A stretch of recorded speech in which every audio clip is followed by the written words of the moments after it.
justing Di sa neto makibalita makialam matuto at magdesisyon Tama magdesisyon ang tama Skip the scroll and stream at every 36 news stream Kasama si Justin Di sa neto makibalita makialam matuto at magdesisyon na tama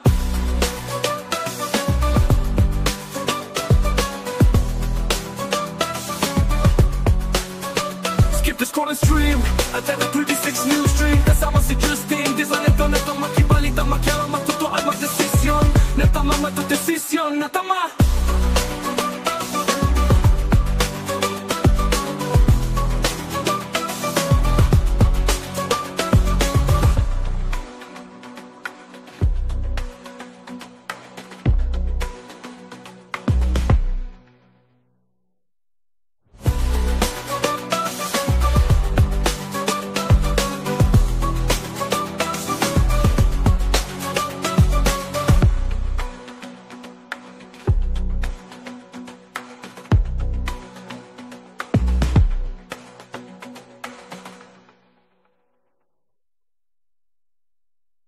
Balitang makatotoanan Balitang mapagkakatiwalaan Balitang may paggagamitan Skip the scroll and stream at every 36 news stream Kasama si Justin Di sa neto makibalita makialam matuto at magdesisyon Tama magdesisyon ang tama Skip the scroll and stream at every 36 news stream Kasama si Justin Di sa neto makibalita makialam matuto at magdesisyon na tama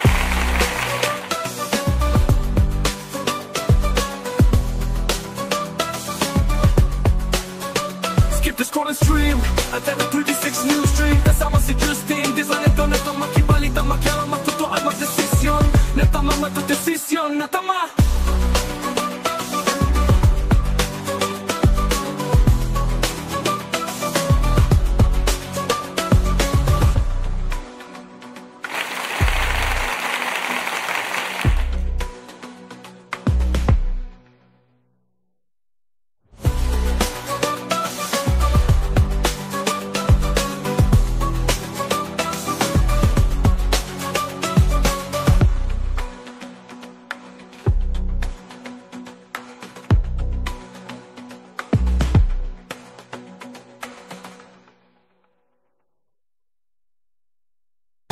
Balitang makatotoanan Balitang mapagkakatiwalaan Balitang may paggagamitan Skip the scroll and stream at every 36 news stream Kasama si Justin Di sa neto makibalita makialam matuto at magdesisyon Tama magdesisyon ang tama Skip the scroll and stream at every 36 news stream Kasama si Justin Di sa neto makibalita makialam matuto at magdesisyon na tama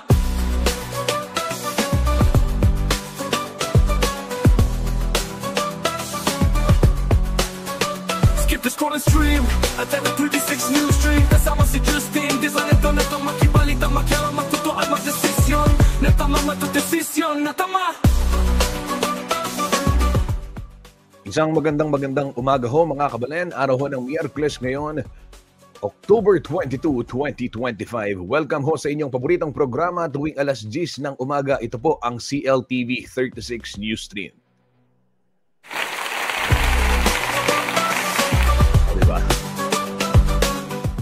Kabalen, Justin Dizon po maghahatid sa inyo ng balita at impormasyong makatotohanan, balita at impormasyong mapagkakatiwalaan, at balita at impormasyong may paggagamitan. Yan ho ang pangako ng CLTV 36 News and Current Affairs sa ating halos 2 million followers dito po sa social mediang Facebook.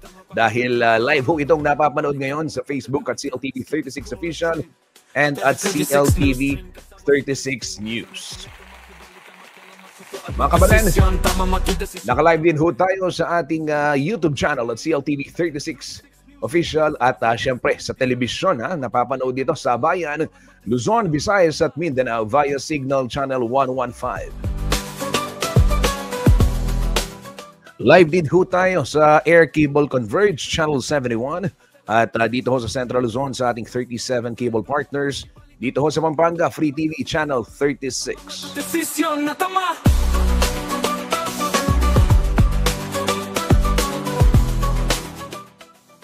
Pagbati ho sa lahat ng mga nakatutok dito sa ating programa. Lalong-lalo na ho yung mga kababayan natin dyan sa Angeles City na nagdiriwang ng, of course, yung fiesta Diyan ho sa may, alam naman natin, yung tatlong magkakasunod na pista, ano, at dahil dyan, wala hong klase at government works October 24, dyan ho sa syudad ng Angeles. Ito ho mga kabalen, silipin muna natin, balitang mapakikinabangan, sitwasyon ho ng trapiko sa ilang mga kalsadahan dito sa ating rehiyon at syempre sa ilang bahagi ng North Luzon Expressway. Unahin na natin, NLEX traffic situation ngayong 10:04 ng araw ng Miyerkules, October 22. Skip the scroll and stream at every 36 news stream kasama si Justin di sa neto makibalita makialam matuto at magdesisyon na tama. Ito ho mga kabalen, sitwasyon ng trapiko sa ilang bahagi po ng North Luzon Expressway. Ito ho sa Balintawak Toll Plaza. Ayan, para ho sa mga patungo ng norte or dito ho sa atin sa Central Luzon, North Luzon.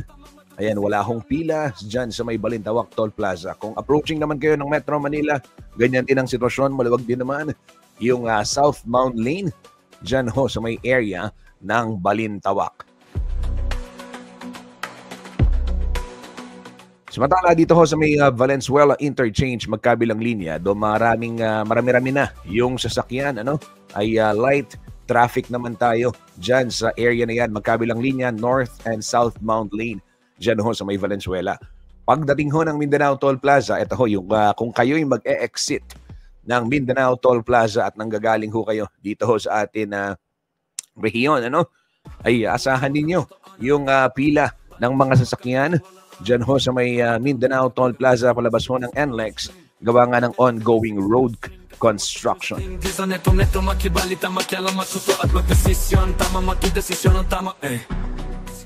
Dito naman ho tayo sa may Kawayan, Bulacan. Ito ho mga kabalen, yung linya patungong Metro Manila, maluwag-luwag ang sitwasyon. Patungong norte rather. And other side, going to Metro Manila, ay bagamat makapalang volume, makapalang volume, ay marami-raming sasakyan, ano? Ay light traffic pa rin naman at tuloy-tuloy ang daloy ng mga sasakyan dyan sa portion ng Kawayan Interchange dyan po sa NLEX. Samantala, dito naman ho sa may Bocaue Toll Plaza, kung kayo ho'y pauwi ng ating rehiyon or going to somewhere north, ano, ay maluwag ho ang sitwasyon dyan sa area na yan. Ganyan din yung palabas ng NLEX o yung palabas ng Toll Plaza, ano, light traffic sa mga oras na ito. Maaliwalas din ang panahon sa maraming bahagi ng ating rehiyon. Diyan ho sa may syudad ng San Fernando, Pampanga. Ayan, nakikita natin magkabilang linya, maluwag din ang portion ng North Luzon Expressway sa mga oras na ito. Balitang mapagkakatiwalaan, balitang may paggagamitan. Skip the scroll and stream at every 36 news stream kasama si Justin. Di sa neto makibalita makialam matuto at magdesisyon. Tama magdesisyon ang tama, Skip the scroll and stream at every 36 news stream kasama si Justin. Di sa neto Ito naman ho mga kabalen, mula ho sa North Luzon Expressway. Silipin natin sitwasyon ng trapiko sa mga pangunahing kalsada sa kabisera ng Pampanga, syudad ng San Fernando. Ito ho yung real-time traffic monitoring hatid sa atin ng City Public Order and Safety Coordinating Office o si POSCO sa may syudad San Fernando, Pampanga.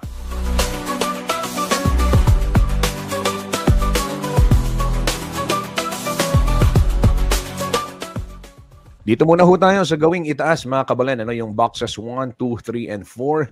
Yung ho inyong nakikita, box 1, dyan ho sa may Del Rosario. Kahapon, nadaanan ko, hindi umaandar, hindi gumagana itong traffic light. Sa may Del Rosario, around 12 noon. Kung di ako nagkakamali, ano.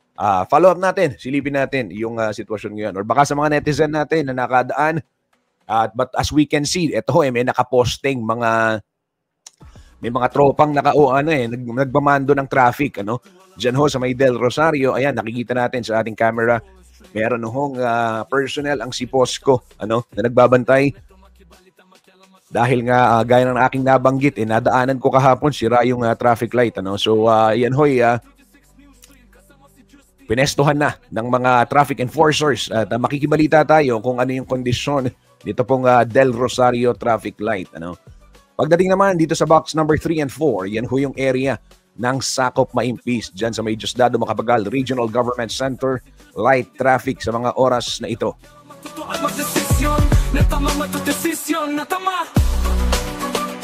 Dito ho tayo sa gitnang portion, 5, 6, 7, and 8. Diyan ho sa may area ng Dolores. Yung number 5, diyan ho sa may Sampaloc portion ng Dolores. Maluwag ho ang sitwasyon. Ganyan din sa may St. Jude traffic light area. Nakikita ho natin ay on tuloy-tuloy yung traffic flow. Paalala ho dun sa mga bumabaybay sa MacArthur Highway sa iba't ibang bahagi po ng syudad ng San Fernando, Pampanga.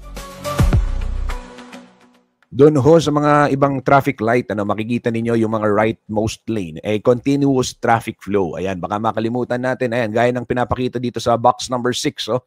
Diyan ho sa may St. Jude area. Kung kayo ho ay walang planong kumaliwa, ika nga, magstay lamang sa rightmost lane kahit may traffic light dahil may mga parts po, gaya ng St. Jude, gaya ho ng Sindalan.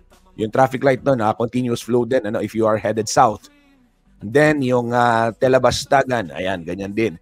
Yung sa may Panings, if you're headed north naman, continuous flow din. Yung traffic light doon sa may outermost lane.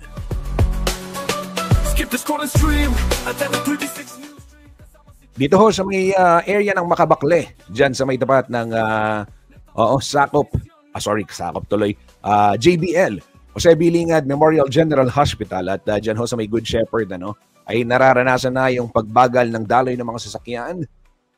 Ngayong oras hong ito, ngayong umaga, ayan, nakikita natin sa boxes 7 and 8. Samantala, Palawi, Santo Niño, maluwag hong sitwasyon ng mga kalsada, ganyan din sa Jose Bad Santos Avenue na sakop ng syudad ng San Fernando, Pampanga.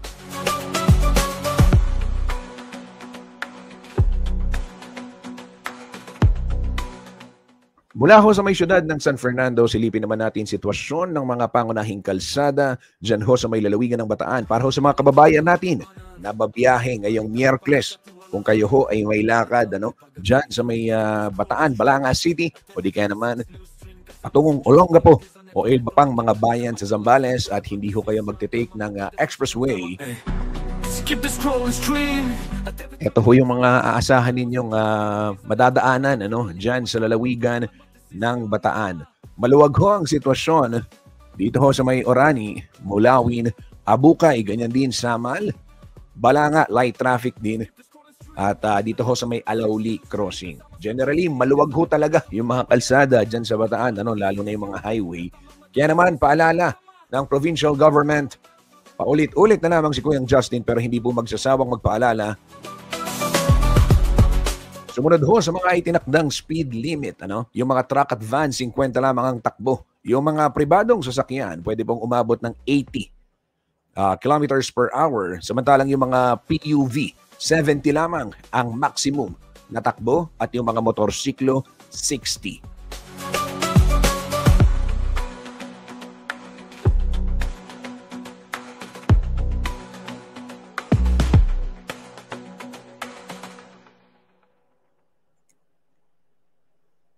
Balitang makatotoanan, balitang mapagkakatiwalaan, balitang may paggagamitan. Skip the scroll and stream.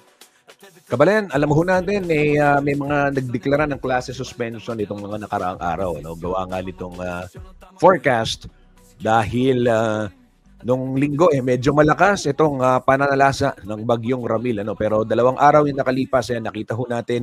Salamat naman. Hindi po masyadong bumuhos ang malalakas na pag-ulan, partikular na dito ho sa Pampanga, sa ibang bahagi ng ating rehiyon. So alamin ho natin kung mananatiling maaraw ito hong ating linggo hanggang sa darating na weekend.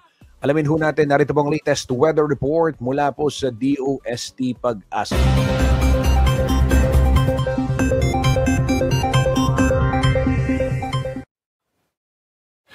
Magandang araw, Pilipinas. Narito ang latest sa lagay po ng ating panahon. Update muna sa LPA na minomonitor natin sa loob ng ating area of responsibility. Huling nakita po yan sa layong 370 kilometers. Hilagang silangan ho yan ng Itbayat, Batanes.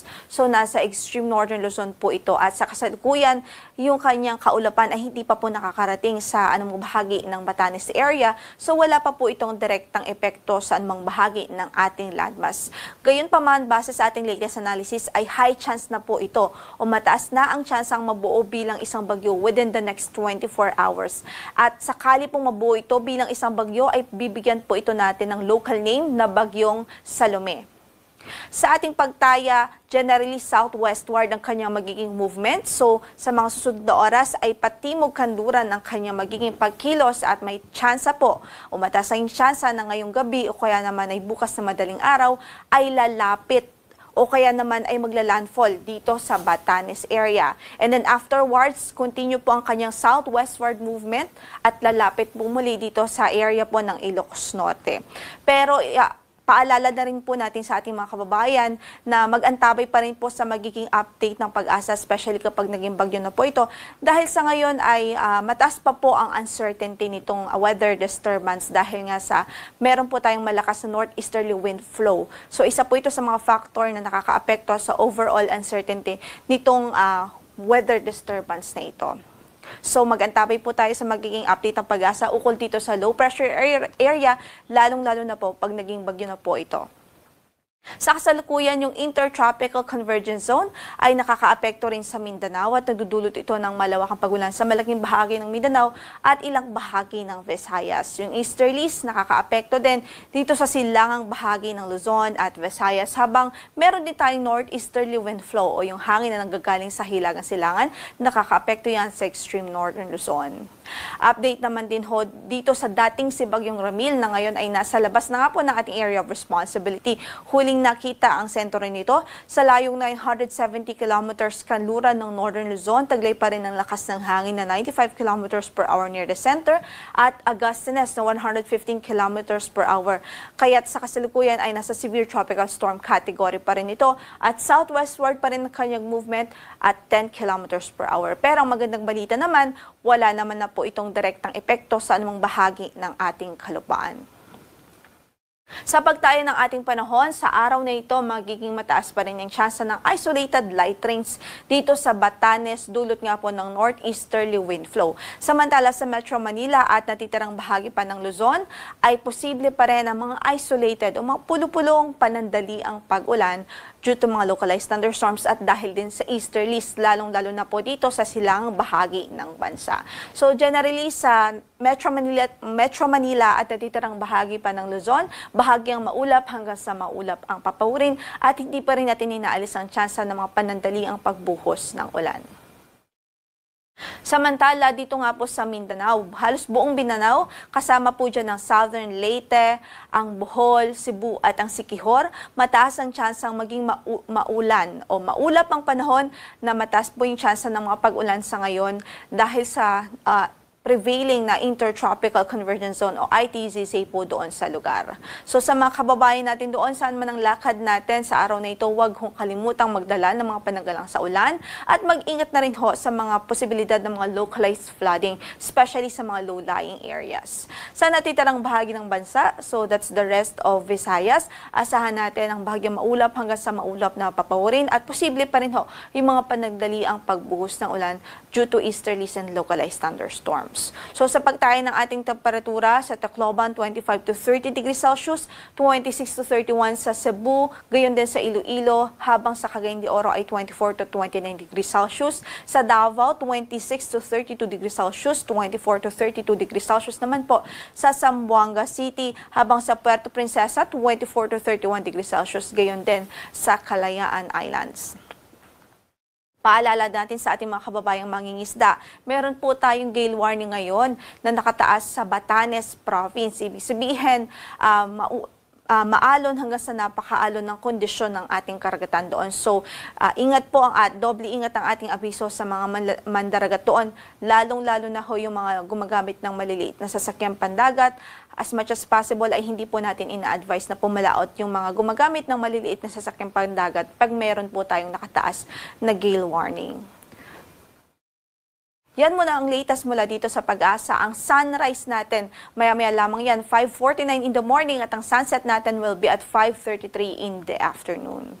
Yan ang latest mula sa weather forecasting section. Ito po si Lori de la Cruz Galicia. Magandang araw po.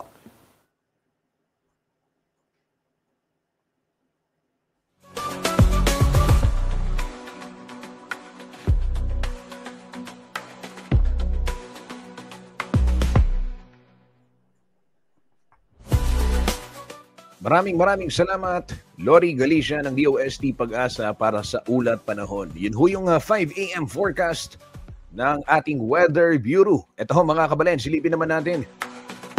Palitan ng piso.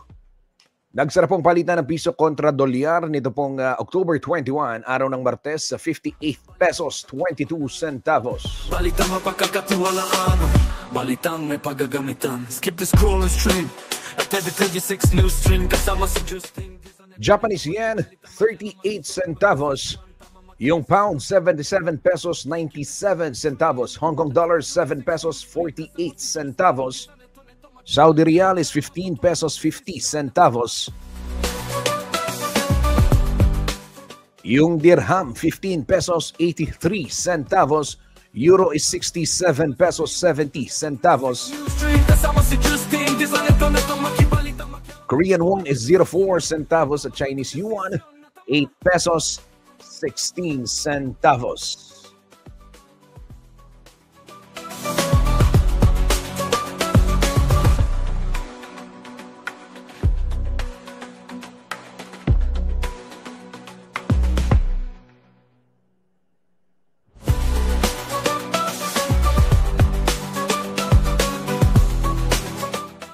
Bigyang daan naman natin mga kabalen, ito pong public service announcement. Ayan, may mga nai-monitor ho tayo na water supply interruption sa ilang bahagi po ng ating lalawigan Pampanga. Pero bago yan, batiin ko muna Kuyang Paquito Beltran. Ayan, maraming salamat sa iyong walang sawang pagsuporta. Top follower natin, yung si Kuyang Paquito Beltran. Thank you sa iyong pagsuporta dito sa CLTV 36. At laging pagtutok. Yan, ingat lagi Kuyang Paquito Ito ho mga kabalen, sige, bigyang daan natin. Ito ho ang public service announcement. Kapabaluan, karing-kiratang kabalen. Diyan ho sa bayan ng Guagua, kaninang alas 8 ng umaga, nawalan ho ng supply ng tubig. Magtatagal yan hanggang 5 p.m. ngayong araw, araw ho ng Miyerkules. Partikular na dyan sa may barangay Bangkal, Santo Niño at Santo Cristo.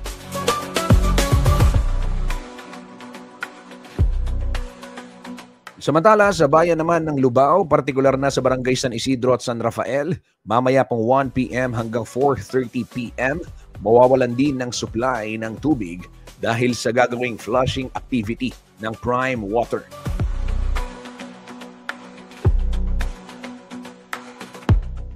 Dito naman ho sa may syudad ng Mabalacat, dyan ho sa may Sitio Makabakle, Kadenang Kristal, Sitio Maluyos at Bicol. Ayan, 9 p.m. mamayang gabi. Tatawid yan hanggang bukas. Opo mga kabalen, alas 5 ng madaling araw, mawawalan ho ng supply ng tubig dyan sa Mabalacat City.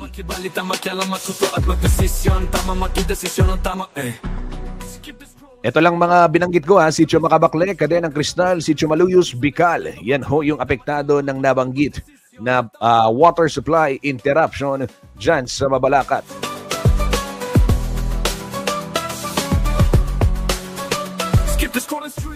Sa syudad naman ng Angeles, dyan ho sa barangay Tabun, kasama yung Fiesta Communities, mamayang 10 p.m. hanggang bukas 4 a.m. Wala rin hong supply ng tubig para bigyang daan yung gagawing flushing activity ng Prime Water. Ito ho, paghandaan natin, reta pong Magobrang Bengi, saklo na kayo. Kabalen, alam naman natin sa Mabalacat City, sa Angeles, marami ho yung mga nagtatrabaho rin sa gabi, dahil halos nandito yung mga BPOs. May mga graveyard shift, may mga night shift, ayan. So kung yung pasok mo ay gabi, ayan, paki-schedule na, ayan Tandaan nyo na ho, lalo na kung dyan kayo'y apektado ng mga nabanggit na water supply interruption. Balita makatotohanan, balita mapagkakatiwalaan, balitang... Ito ho sa may syudad pa rin ng Angeles, 23 to 24. Thursday hanggang Friday, 10 p.m. to 4 a.m. Mawawalan din ng supply ng tubig sa Barangay Kapaya 1 and 2. At TV36 News Stream, kasama si Justin. Di sa neto makibalita, makialam, matutuan, magdesisyon na tama. Yan ho ang latest public service announcement. Ayan, batiin muna natin si Kuya Vin Quejado. Ayan, present morning po mga karehiyon. At sa idolo ng sambayan ng Gitnang Luzon na si Sir Justin Dizon. Ayan, Vin, kumusta? Ayan, isang magandang umaga sa iyo, Alvin Quejado. Isa pong mag-aaral ng komunikasyon sa Pampanga State University. At tagasunod ng CLTV 36. Ayan. Pwede ka bang mag-live? Ayan, mamaya. Sige, singit natin. Subukan natin kung may oras. Marami lang tayong mga naka-line up na mga balita ngayon.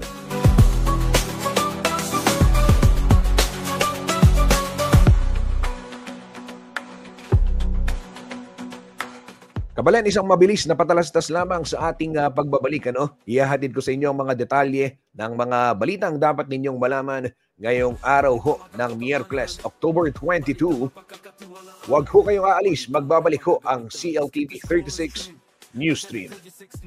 Kasama si Justin, di sa neto makibalita, makialam, matuto at magdesisyon. Tama, magdesisyon ang tama, Skip the scroll and stream at TV36 News Stream, kasama si Justin. Di sa neto makibalita, makialam, matuto at magdesisyon na tama.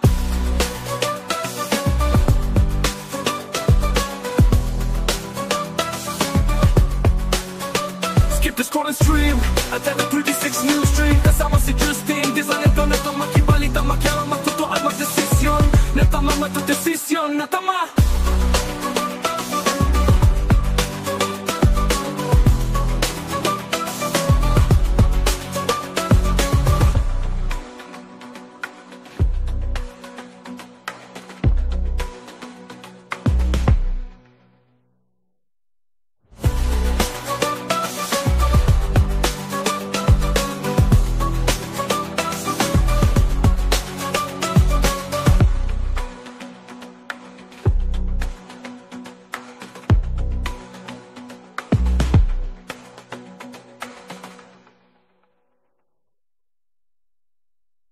Balitang makatotohanan, balitang mapagkakatiwalaan, balitang may paggagamitan. Skip the scroll and stream at TV36 News Stream, kasama si Justin. Di sa neto makibalita, makialam, matuto at magdesisyon. Tama, magdesisyon ang tama, Skip the scroll and stream at TV36 News Stream, kasama si Justin. Di sa neto makibalita, makialam, matuto at magdesisyon na tama.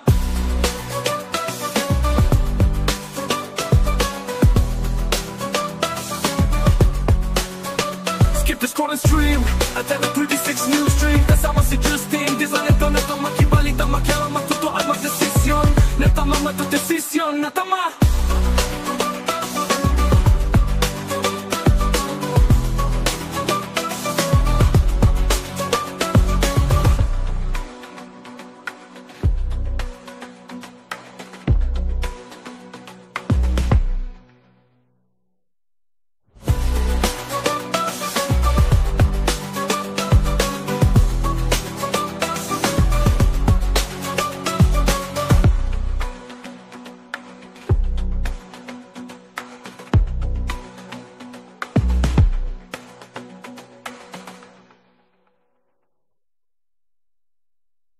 Balitang makatotohanan, balitang mapagkakatiwalaan, balitang may paggagamitan. Skip the scroll and stream at TV36 News Stream, kasama si Justin. Di sa neto makibalita, makialam, matuto at magdesisyon. Tama, magdesisyon ang tama, Skip the scroll and stream at TV36 News Stream, kasama si Justin. Di sa neto makibalita, makialam, matuto at magdesisyon na tama.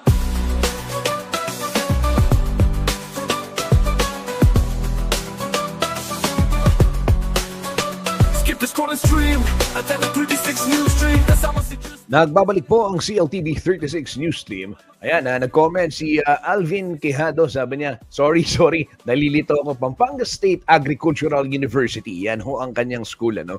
At yung Pampanga State University pala, ito yung dating Dove Zoo. Ayan, Vin.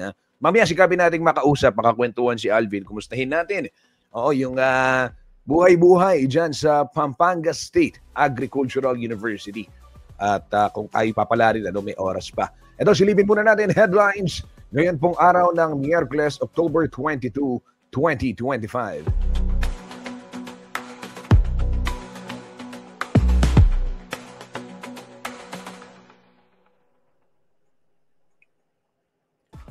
Ito mga kabalen, sa siyudad ng San Fernando ay isinailalim dito pong Martes, October 21, sa isang public consultation ng Sangguniang Panlunsod ang 4 na panukalang ordinansa na layuning itaguyod ito pong inclusivity, kalinisan, public health sa siyudad. Kabilang ho dito yung Senior Citizens and PWD Temporary Employment Ordinance na iniakda po ni Councilor Tino Dizon na layong magbukas ng mga oportunidad para ho sa mga kabilang sa mga nabanggit na sektor. Isinabay na rin ho sa konsultasyon ang pagdinig sa stakeholders mula po sa hanay ng employers at business establishments upang makuha ang kanila pong mga rekomendasyon bago ito isalang sa plenaryo.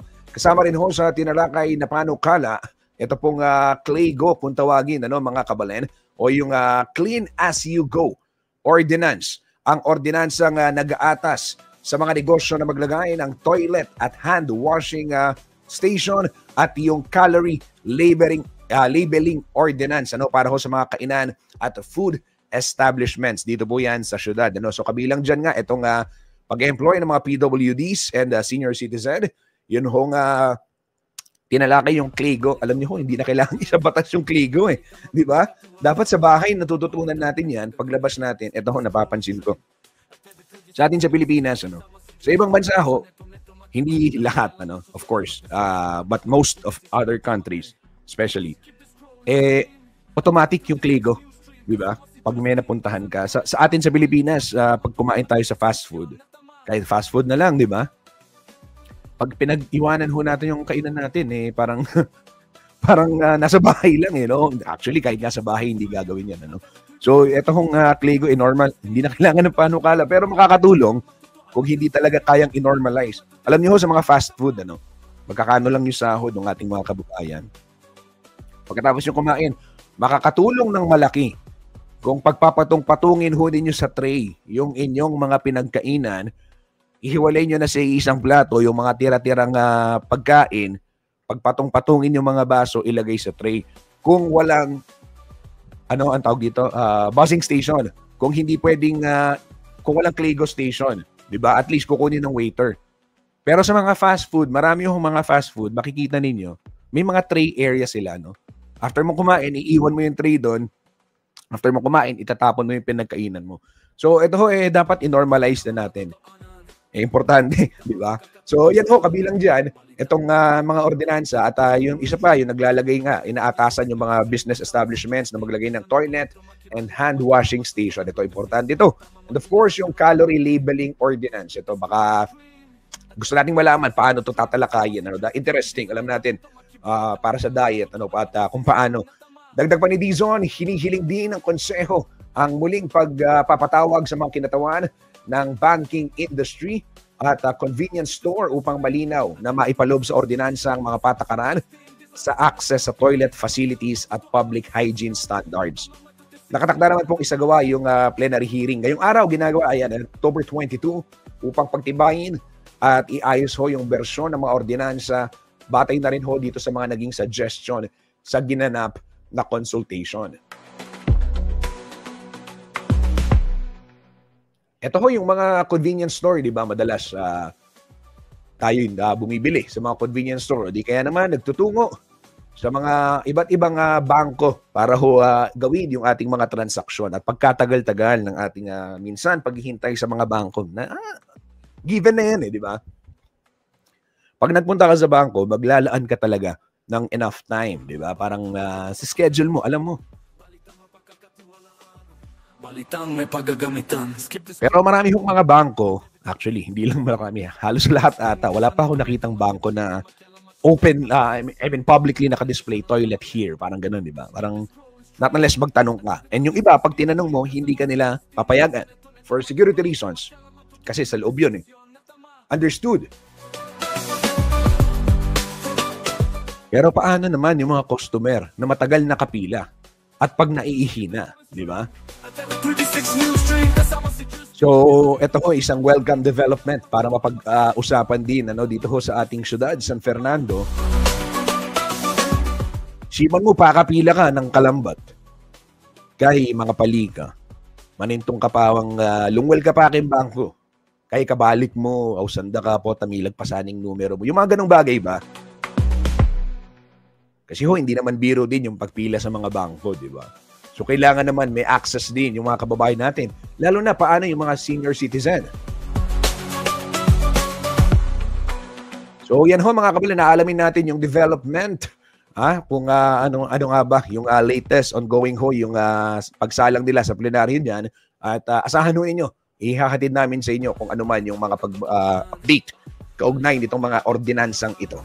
Balitang may pagagamitan. Skip the scroll stream. At every 36 news stream. Kasama si Justin Di sa neto makibalita, makialam, matuto at magdesisyon. Tama matudesisyon ang tama Skip the scroll stream. Ito naman ho mga kabalen. Ayan, susunod na balita. Pero bago yan, batiin muna natin si Rix Von. Maya Pahabak, sabi ni Rix Von. Maraming salamat Rix Von sa iyong pagtutok dito sa ating programang CLTV 36 Newsstream. Good morning muna man kayo, kabalen. Kumusta?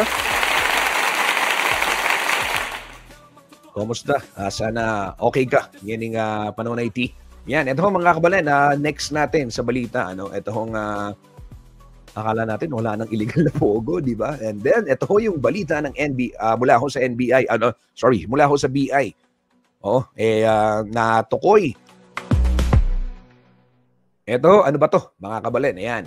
Timbog ho ang 7 South Korean nationals matapos pong salakayin ng Bureau of Immigration Fugitive Search Unit ang isang illegal pogo operation sa loob ng isang condominium sa Clark Freeport Zone. Nangyari ho itong insidente noong October 13. Ayon ho kay Bureau of Immigration Fugitive Search Unit o BIFSU Chief Rendell Ryan C. Isinagawa ang operasyon kasama ang South Korean authorities, Philippine Air Force at Clark Development Corporation bilang bahagi ng kampanya ni Pangulong Ferdinand Marcos Jr. laban ho sa illegal na pogo. Target ho sana ng operasyon ng isang South Korean fugitive, ngunit hindi ito naabutan ng mga otoridad. Sa halip, nadatnan ho nila ang 7 lalaki na abalaw sa online betting activities gamit ang mga workstation sa loob ng unit. Lumabas po sa initial verification na matagal nang wanted ng Bureau of Immigration ang isa sa mga nahuli na si Ha Dong-jun, 23 years old, matapos umanong mabigong lisanin ng bansa nang ipasara ang mga pogo operations. Kasalukuyan pong nasa kustodiya ng immigration sa Taguig City ang mga suspect habang isinasagawa po yung mga kaukulang documentary proceedings.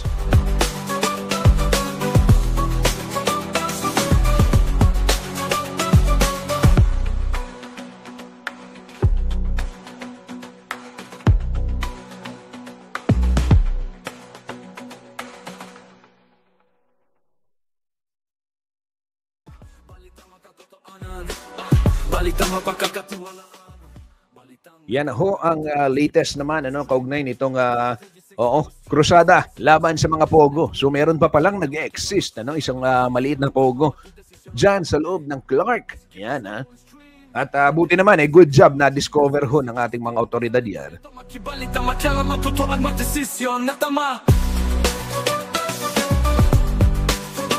Yan, bago tayo magpatuloy, pagbati muna sa aking kaibigan Joel Stephen Manalo ng Barangay Santo Domingo, Minalin, Pampanga.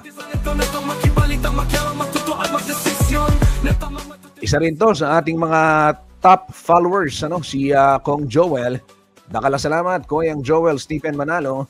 Keng-kekang alang sawa, alang patnang suporta. Keniking-keka yung TV station CLTV 36. Kumusta kayo, Ken? Kumusta? Malapit ning undas kanyan. Muli ko, Santo Domingo, siyempre. Wow. Sabihan ko sana magparada ako kay Tantulid yun. Pwede ko makiparada kay Tantulid yun. King November 1. Diba? Wow. Baka pwede. Wow. Dakal salamat kon Joel Stephen Manalo king suporta king CLTV 36. Balitang makatotoanan, balitang mapagkakatiwalaan, balitang may paggagamitan. Skip the scroll and stream at every 36 news stream kasama si Justin. Ito naman ho mga kabalen sa ibang balita sa syudad pa rin ng San Fernando bilang tugon ho sa lumalaking pangangailangan ng mga pamilyang may anak o family member na nasa autism spectrum. Isinusulong ho ngayon ni City of San Fernando Councilor Harvey Kiwa ang pagtatatag ng isang city-run autism center sa lungsod. Kung matutuloy, target umano nitong magbigay ng screening, therapy at counseling para sa mga nasa autism spectrum, lalo na ho sa mga pamilyang kapos sa finances. Inaasahang magiging malaking katuwang ang hakbang na ito sa larangan ng public health at social service bilang bahagi ng patuloy na advokasya ng pamahalaang lungsod tungo sa mas inklusibong komunidad.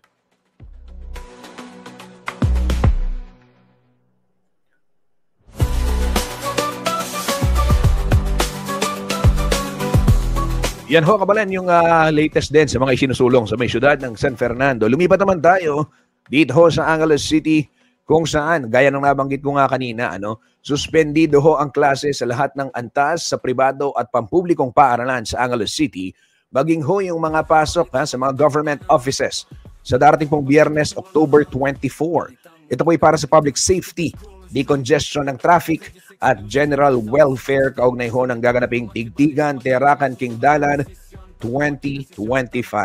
Magpapatuloy naman po ang operasyon ng mga essential personnel tulad ng mga responder at mga nasa emergency services. Gaganapin ho yan, Tigtigan, Terakan, Kingdalan sa Biyernes, October 24. Skip the scroll and stream at every 36 news stream kasama si Justin. Di sa neto makibalita, makialam, magtuto at magdesisyon. Natama matudesisyon, natama.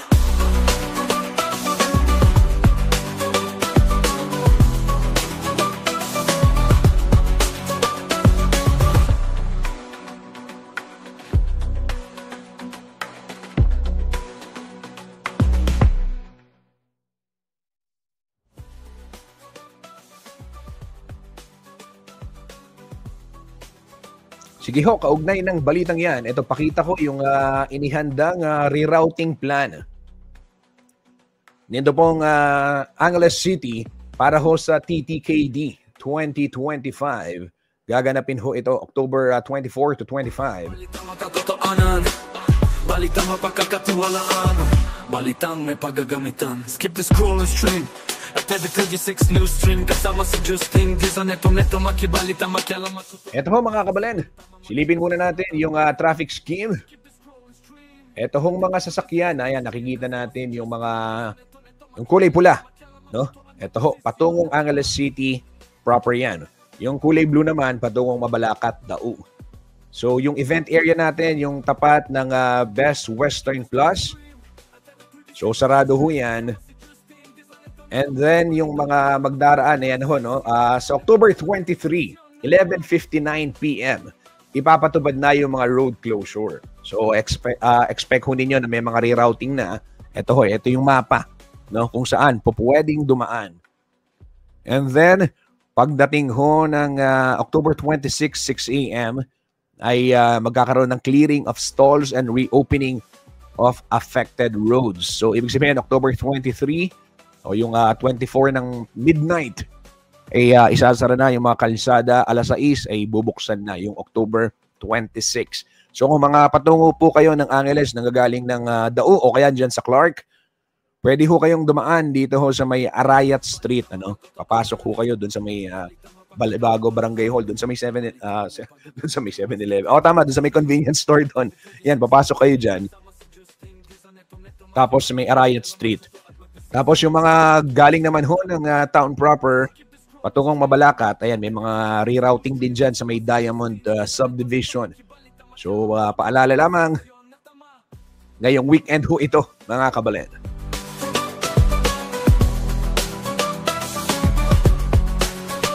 Skip the scroll and stream at the 36 news stream. Kasama si Justin. Di sa neto makibalita, makialam, matutuan, magdesisyon. Neta magdesisyon. Tuloy-tuloy tayo sa ating balitaan. Arestado po ng Bureau of Immigration ang isang Indian national sa San Leonardo, Nueva Ecija matapos matuklas ang mahigit 6 na taon ng overstaying dito po sa Pilipinas. Kinilala po ang dayuhan na si Gurwinder Singh, 27 years old. Nahuli po siya ng mga operatiba ng Regional Intelligence Operation Unit ng BI sa Barangay Castellano dito pong October 10. Ayon ho sa ulat, natuntun si Singh sa isang karinderya sa kahabaan ng Maharlika Highway kung saan ho siya madalas kumakain. At nang lapitan ng mga otoridad, wala umano itong ipinakitang pasaporte o anumang identification document. Ayon ho sa BI, taong 2018 pa, overstaying si Singh at lumabag sa immigration law ng Pilipinas. Kagad ho siyang inaresto at ipinaalam sa kanya ang kanyang mga karapatan sa wikang kanyang nauunawaan. Sa kasalukuyan po, nandyan din sa may kustodiya ng Bureau of Immigration sa Taguig City si Singh habang isinasagwa po yung mga proseso para sa kanyang deportation.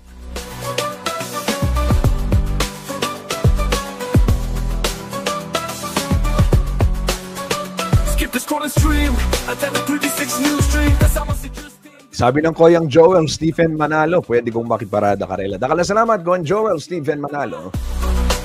Businan na ka. Thank you. Silipan na akin. Pagbatsemig pabanda aking undas. Yan.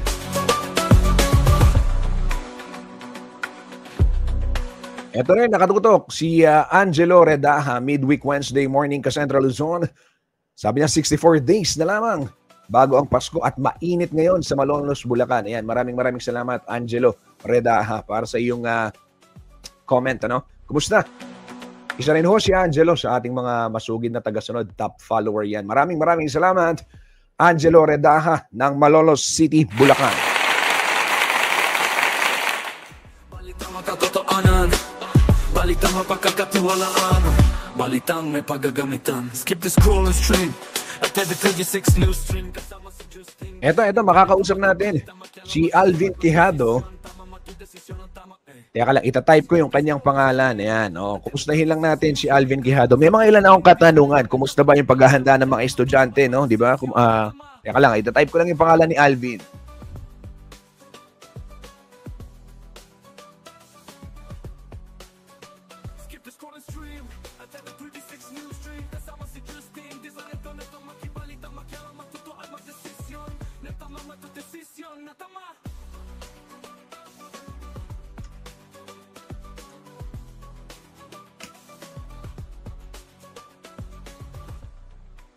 Eto, nandito ho sa ating streaming ngayon.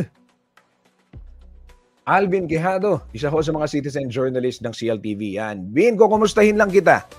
Kumusta, Alvin Quijado? Kumusta?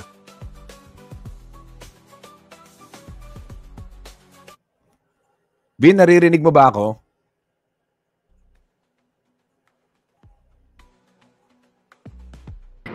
Okay, so po magandang umaga po sa mga kariyon po natin dyan. And syempre, sa mga students po natin dyan na may pasok ngayon. Good morning.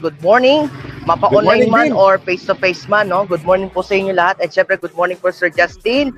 Ito po si kasamang Bin Quijado, ang citizen journalist ng inyo paboritong stasyon, CLTV 36 News. Yan, Bin, kumusta ka na? Ikaw ba, may pasok ka ba ngayon? Nasaan ka ngayon? Yeah. Medyo choppy si Alvin. Sayang. Makikibalita sana ako sa latest kaganapan dyan sa Pampanga. Barangay Pulong-Kakutot, Angeles City, Pampanga. At nag-observe din po tayo sa iilang kalsada na malapit po sa amin. Ano? As usual, wala naman po tayo nakikitang any untoward incidents. Traffic naman, hindi naman nagbabago. Ganun pa din. May mabilis, may mabagal, may mga... Ako'y may tanong lamang sa iyo. Yan, muna tayo sa traffic. Kumusta ang school? Kumusta sa Pampanga State Agricultural University ngayon? Ay po ng mga nabanggit sa mga balita tungkol sa umano'y influenza ba yun? Yung mga virus. So, Yun, as per ano po sa kanilang administrator, nabasa ko yung kanilang ano po, yung kanilang announcement doon sa kanilang official FB page na magkakaroon sila ng ano ng Nako, nabubutol si Alvin. Vin, balikan kita ha. Subukan lang natin i-reset or baka pag walang video. Ayan, kung walang video kaya. Vin, naririnig mo ba ako? Ayan. Sir? Yan. Oo, yan. Mas malinaw. Check. Yan, Yes. Oo. Sige, kumusta yung sitwasyon sa PSAU, sa inyong klase? Alam natin may mga influenza-like illnesses nga. So ano yung ginagawa ng mga estudyante ngayon at ng student o ng school admin dyan sa inyong school? Sa ngayon po, as per safety precautions, no? Sa ngayon po, ginagawa na po ulit yung alternative modes of learning po. Ating synchronous and asynchronous, no? Sa mga, sa lahat sabing paaralan o ng pamantasan. Yun po, meron silang ginagawang safety measures nga, tulad nga ng pag-online. Siyempre, yung kung may mga papasok man, mandatory wearing of face mask po dapat is required. Tapos meron silang yung sinasabi nating kalinisan sa ating katawan, sa ating mga kamay, yung ating hygiene para maging safe na safe. And syempre yung mga pag-spray, no, disinfect ng mga gamit na ating hinahawakan araw-araw, no. Syempre yung alcohol pa rin is Oo. Vin, kayo ba hanggang kailan yung semestre? Hanggang pa din siya, sir. And siyempre marami din naman pong may mga naman sila, may mga precautions. Ayan, Alvin Quijado, ayan. Medyo nawawala lang si Alvin. But maraming salamat. Chat kita, Vin, chat kita. Wait lang. Out lang natin muna si Alvin Quijado.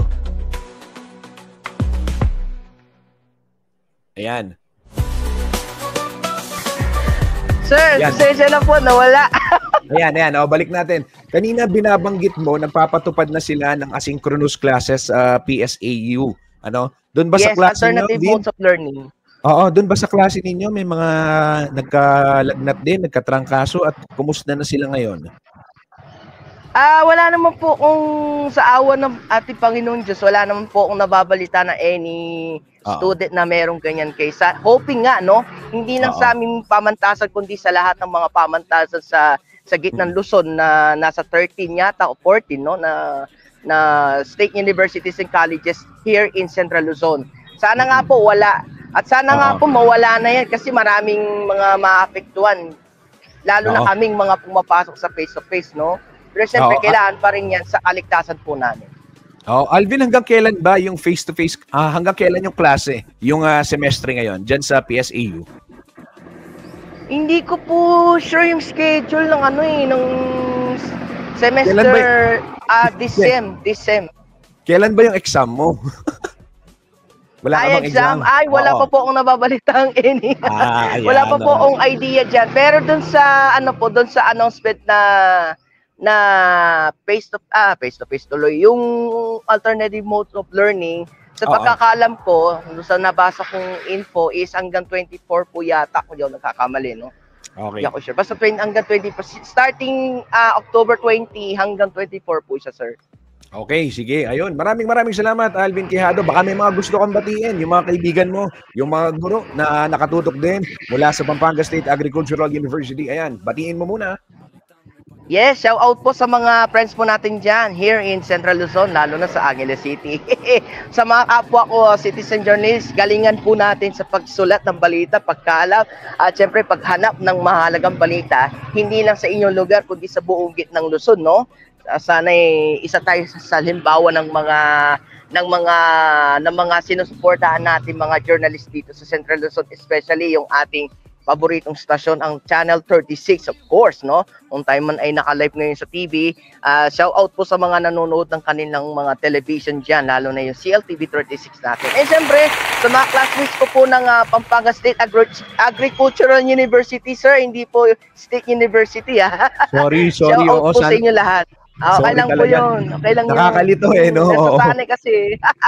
Yun na nga po eh. Anyway, yan. Shout out po sa lahat ng PS Development Communication 4A. Hindi lang 4A kundi buong kurso ng PS Development Communication 3A, 2A, First A at lahat ng section ng nasabing kurso. Shout out. Good luck po sa inyong mga thesis diyan.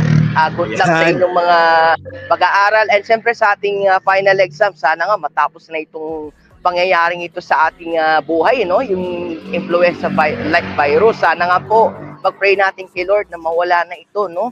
At maging normal na talaga ang ating kapaligiran. And siyempre wag natin kakaligtaan ng ating sarili na maging safe at uminom ng mga vitamin C para maging safe yung ating health. At syempre yung Claygo natin, kahit saan tayo magpunta, wag natin kakaligtaan yan. Ipairal natin ang ating Claygo, sir. At ito po si kasamang Vin Quijado, ang citizen journalist ng CLTV 36. Pusong Makabalin, pusong Riyon, pusong CLTV 36. Yan, maraming salamat Alvin Quijado sa iyong ulat at syempre yung pagbabalita mo sa amin, yung mga kaganapan.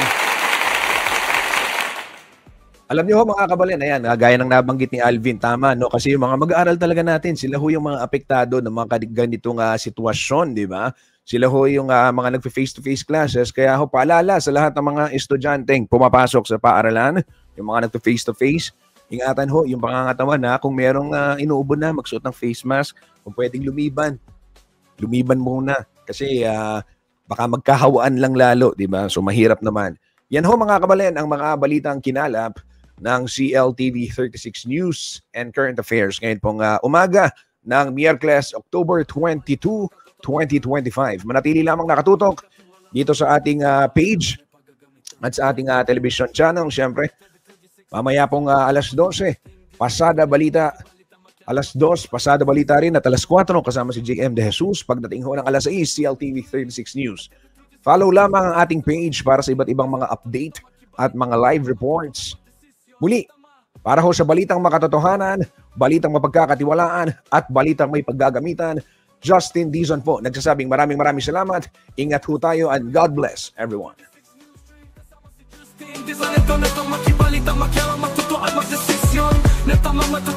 Natama